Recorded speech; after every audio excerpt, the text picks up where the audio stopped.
মর্তুজা, মনোনয়নপত্র প্রত্যাহারের শেষ দিন কাল কেউ কি সরে দাঁড়াচ্ছেন কিনা নির্বাচন থেকে, এমন কোনো তথ্য আছে কিনা? আর শিবিরের যে বিসি টিমের কথা বলা হচ্ছে, এই বিষয়ে কি তথ্য আছে আপনার কাছে?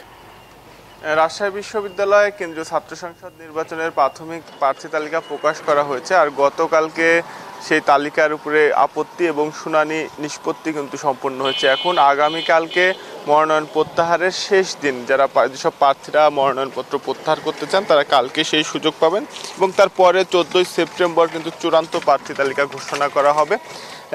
এরপরে শুরু হবে আনুষ্ঠানিক প্রচারণা। তবে শিক্ষার্থীদের মধ্যে একটি গুঞ্জন রয়েছে যে শিবিরের মূল প্যানেলের বাইরে এ টিম বি টিম থাকতে পারে। সেক্ষেত্রে কিন্তু বাম সহ ছাত্রদল সহ একাধিক স্বতন্ত্র প্রার্থী অভিযোগ করলেও কিন্তু সেই অভিযোগ অস্বীকার করেছে স্বতন্ত্র প্রার্থী সহ শিবিরের মূল প্যানেল। আর এর মধ্যে রাষ্ট্র নির্বাচনের আনুষ্ঠানিক প্রচারণা শুরু না হলেও কিন্তু অনানুষ্ঠানিক প্রচারণা শুরু হয়েছে। ক্যাম্পাসে জমজমাট। শিক্ষার্থীরাও বলছেন যে অনেকেই তাদের কাছে ভোট চাচ্ছেন। আমরা একজন প্রার্থীর সঙ্গে কথা বলি যে আসলে অনানুষ্ঠানিক প্রচারণা কতটা শুরু হয়েছে। মোটামুটি শুরু হয়ে গেছে।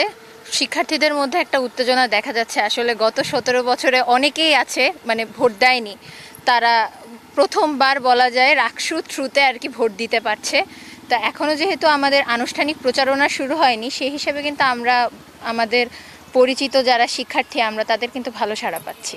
ধন্যবাদ আপনাকে। উনি যেমনটি বলছিলেন যে ভোটার ভালো সাড়া দিচ্ছেন অনানুষ্ঠানিক প্রচারণাতে এবং ভোটাররা বলছেন তাদের কণ্ঠস্বরে যারা কথা বলবে তাদেরকে তারা ভোট দেবেন। এই ছিল রাজশাহী বিশ্ববিদ্যালয় থেকে সর্বশেষ।